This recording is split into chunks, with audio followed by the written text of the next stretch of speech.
Radhe everyone. आज की video में मैं आपको सांपदा माता की कहानी सुनाऊंगी। सांपदा माता का डोरा कैसे लिया जाता है, इसका वीडियो मैंने अलग से चैनल पर अपलोड कर दिया है। चेक कर सकते हैं कि सांपदा माता का डोरा कैसे लिया जाता है। तो चलिए आज की वीडियो में हम कहानी सुनेंगे। कहानी सुनने के लिए हमें हाथ में 16 जौ के दाने लेने होते हैं और एक जल का लोटा लेना होता है। तो चलिए कहानी शुरू करते हैं। एक राजा था, उसका नाम नल था। उसकी दमयंती नाम की रानी थी।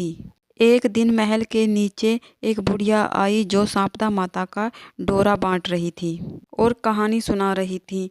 वहां पर बहुत भीड़ लगी हुई थी। सारी औरतें डोरा ले रही थी। रानी छत के ऊपर से उन्हें देख रही थी।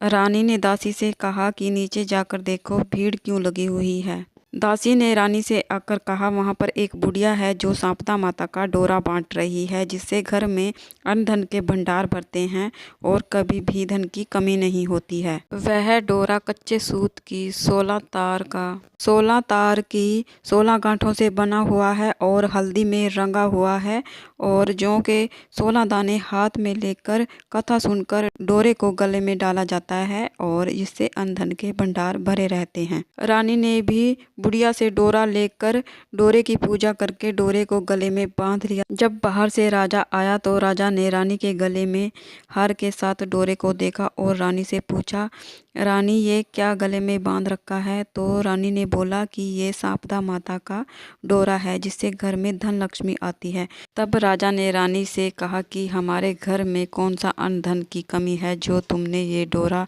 बांध रखा है। तब राजा ने डोरे को खोल दिया और तोड़कर फेंक दिया। उसी दिन रात को राजा के स्वप्न में सांपदा माता आई और राजा से बोली, राजन मैं तुम्हारे घर से जा रही हूँ। राजा ने पूछा कि तुम कौन हो?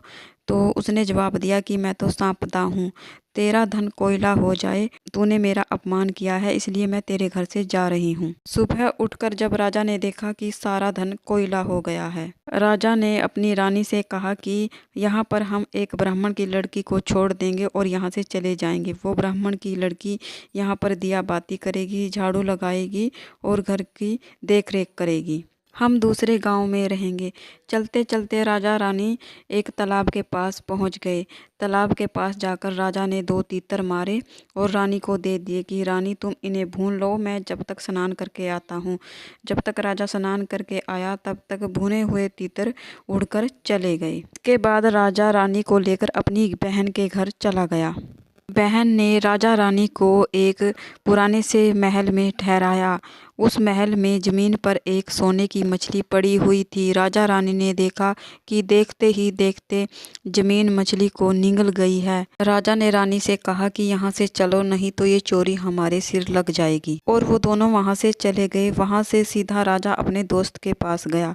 दोस्त ने भी उनको एक पुराने से महल में ठहराया। वहां पर एक 1.25 करोड़ का हार खूंटी के ऊपर टंगा हुआ था और उस खूंटी के ऊपर एक मोर बना हुआ था। देखते ही देखते मोर हार को निगल गया। राजा रानी से फिर बोला कि यहाँ से चलो, नहीं तो ये चोरी भी हमारे सिर लग जाएगी।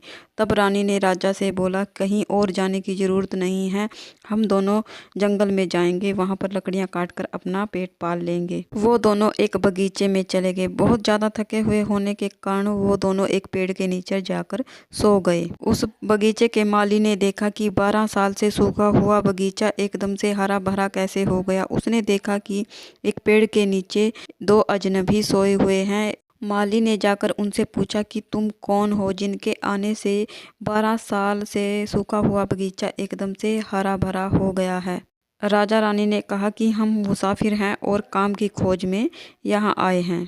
तब उस माली ने अपने काम के लिए दोनों को उस बाग में ही काम के लिए रख लिया। बाग की मालिन ने रानी से कहा कि तू सिर्फ फूल तोड़कर बाजार में जाकर बेच आया कर। एक दिन बाग की मालिन कथा सुन रही थी और डोरा ले रही थी। रानी ने मालिन से पूछा तो मालिन ने रानी को बताया कि ये सांपदा माता का डोरा है।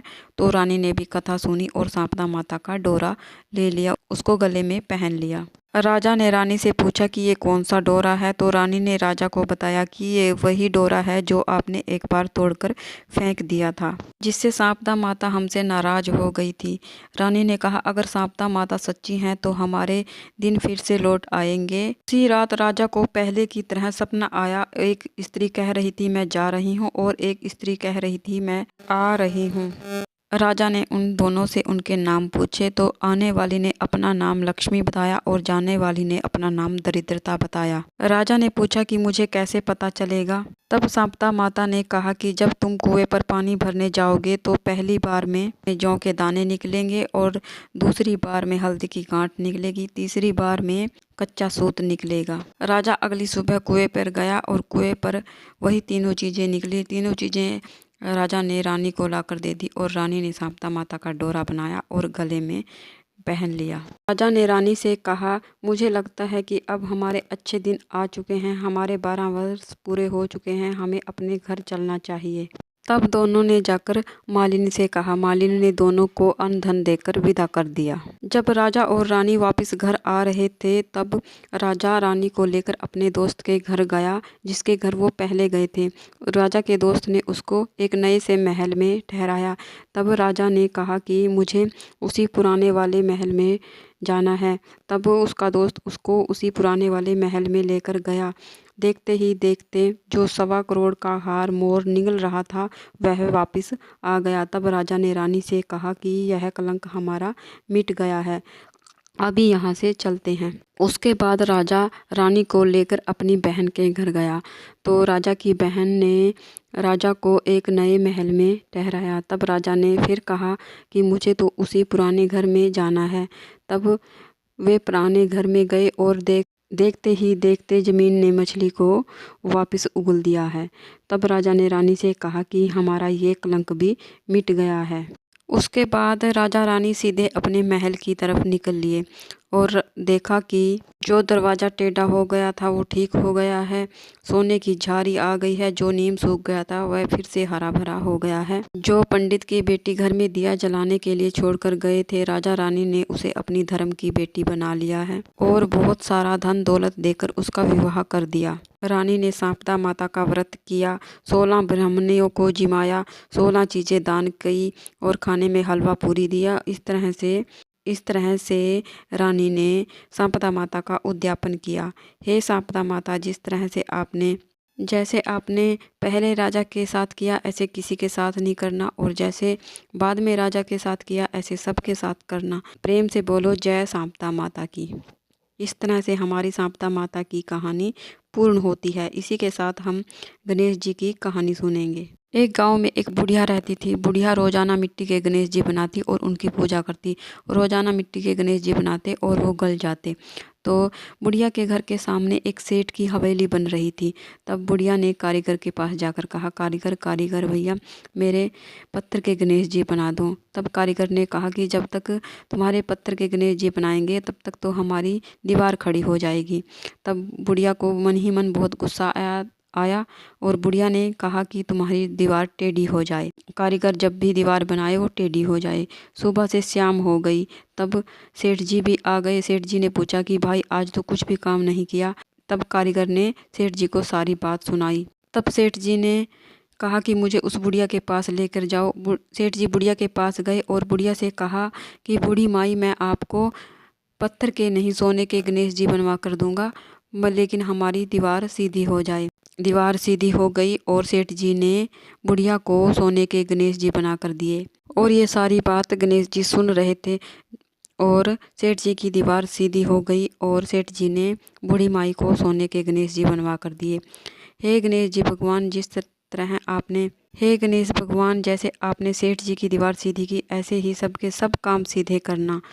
कहते सुनते हुकारा भरते जो भी इस कहानी को सुन रहा है उसकी सभी मनोकामनाओं को पूर्ण करना।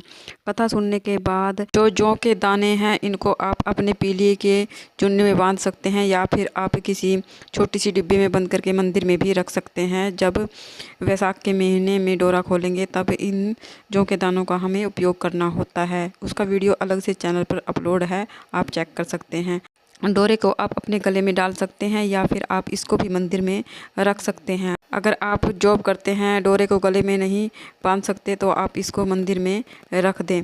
और जो जल का लोटा लिया है हमने, इसको हम सूर्य देव को अर्घ दे देंगे। इस तरह से हमारी सांपदा माता की कहानी पूर्ण हो जाती है। जय सांपदा माता। फ्रेंड्स, अगर आपको सांपदा माता की ये कहानी अच्छी लगी है, वीडियो आपको थोड़ा बहुत पसंद आया है, तो प्लीज़ वीडियो को लाइक कीजिए। और हम महिलाएं घर में तीज त्यौहार कैसे करते हैं, ये जानने के लिए मेरे चैनल को सब्सक्राइब कर लीजिए। तो फिर मिलते हैं एक और नई वीडियो में, एक और नई पूजा विधि और एक और नई कथा के साथ। तब तक के लिए राधे राधे। जय सांपदा माता।